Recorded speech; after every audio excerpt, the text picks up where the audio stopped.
All right, welcome back to The Explainer. Today, we're diving into the terrifying claustrophobic world of World War II's submarine warfare.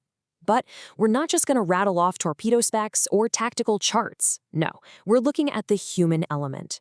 We've got 6 incredible, frankly chaotic tales of naval combat that show you exactly what happens when the machinery breaks down and humanity is pushed to its absolute breaking point. So let's get into it. Ram it. Okay, let's dive into this. That visceral, repeated command completely defined the sheer desperation of surface encounters during the war. Picture this. A submarine is forced to the surface. The heavy guns jam or completely miss. What do the captains of these massive warships do? They don't hesitate. They literally throw thousands of tons of steel directly at their enemy. It was brutal, it was primitive, and man, it sets the stage perfectly for what we're about to uncover today.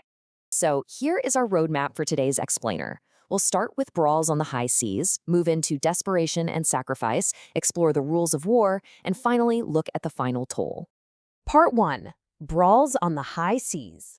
Now, when you think of submarine warfare, you probably imagine, silent, calculated strikes from the deep, right? But when these metal leviathans were forced up to the surface, the combat devolved into absolute chaotic brawls. Out in the open ocean, the contrast was just stark. On one side, you've got these massive armored Allied warships like the 1,400-ton USS Bory or the HMCS Oakville, literally crashing through 15-foot ocean waves. And on the other side, the incredibly fragile human element. Take Canadian Sublieutenant Hal Lawrence, for example.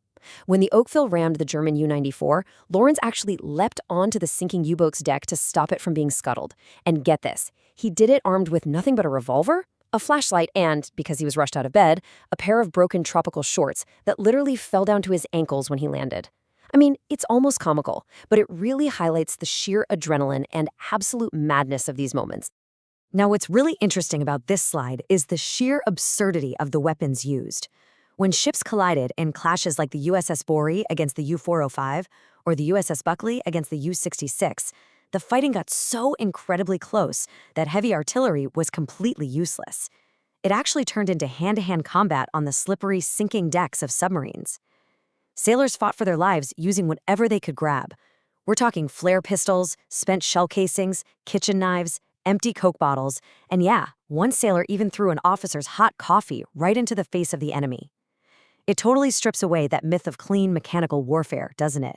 It shows us just how primal these encounters really were. Moving on to Part 2, Desperation and Sacrifice. As the war dragged on, that high-octane action gave way to a much more somber, tragic reality. We really have to pivot now to look at the lives knowingly surrendered on both sides of the conflict. Let's trace the grim psychological evolution of the Japanese Navy on this timeline.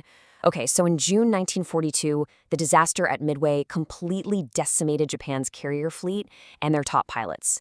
Facing impossible strategic odds, 2 officers, Kuroki and Nishina, drafted a radical plan for manned submarines that functioned as torpedoes. They actually signed the petition in their own blood. The Navy agreed, but, and here's the kicker, they dropped the idea of an escape hatch. It was a guaranteed death sentence. In early 1944, Kuroki tragically perished during a training accident, trapped at the bottom of the sea in his own invention, but Nishina pressed on.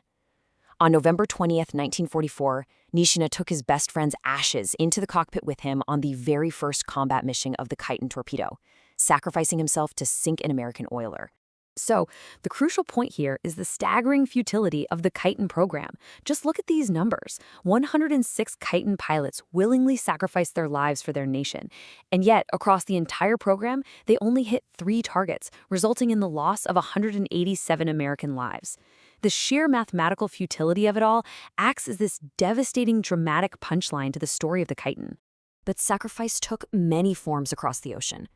Consider Canadian Flight Lieutenant David Pop Hornell. After his Catalina flying boat successfully destroyed the German U-1225, his plane took heavy damage from anti-aircraft fire and crashed into the freezing Norwegian seas. With his crew clinging to a single overcrowded dinghy, Hornell voluntarily gave up his spot. He spent hours submerged in the freezing waves just to delay hypothermia for his men. He endured 21 agonizing hours in that water. Tragically, shortly after the rescue boat finally arrived, Hornell passed away from exposure. His ultimate sacrifice saved his crew, and it earned him a posthumous Victoria Cross. Chapter 3. The Rules of War. So what happens when the line between enemy and ally blurs entirely? In the heat of combat, the morality of war can become incredibly murky, and this next event brilliantly illustrates the horrific complexities of the conflict. The RMS Laconia was this massive British vessel.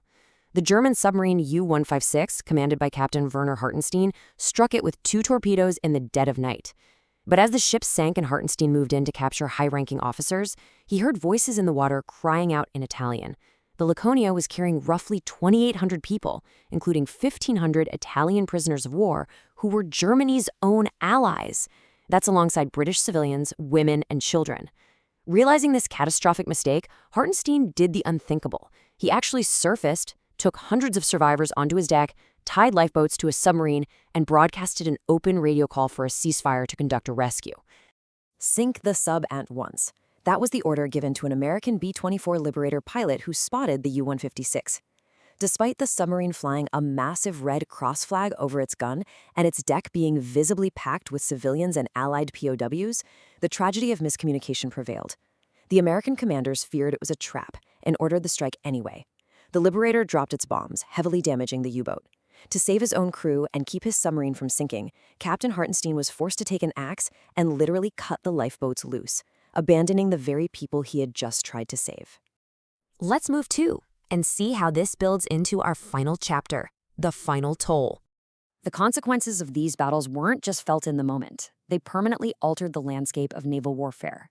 And this brings us to the Laconia Order. It was a directive issued by German Admiral Karl Donitz, strictly forbidding U-boats from making any attempt to rescue survivors of sunken ships. This one chaotic, tragic rescue attempt by U-156 and the subsequent bombing by Allied forces permanently darkened the rules of engagement. The last shreds of gentleman conduct at sea were totally erased. From that point on, if your ship went down, you were entirely on your own. And for the survivors of the Laconia, being on their own meant 24 excruciating days adrift in the ocean. Low on food and water, stalked by barracudas and sharks, they watched their numbers dwindle every single night.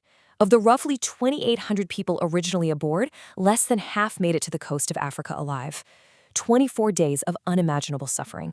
Which leaves us with a final, profound question to consider. Where is the line between humanity and hostility drawn when a ship goes down in the dark? The stories we've covered today, from desperate hand-to-hand combat with Coke bottles, to the heartbreaking sacrifice of a spot on a lifeboat, to a rescue mission aborted by friendly fire, they all show us that in the theater of submarine warfare, that line is incredibly thin, and it often washes away entirely. But beyond the history, these extremes of behavior remind us of our own shared fragility and resilience. They ask us to reflect on how we might react when our own systems break down, and human endurance is literally the only metric left. Anyway, thanks for joining me for this explainer. Keep questioning, keep learning, and I'll catch you next time.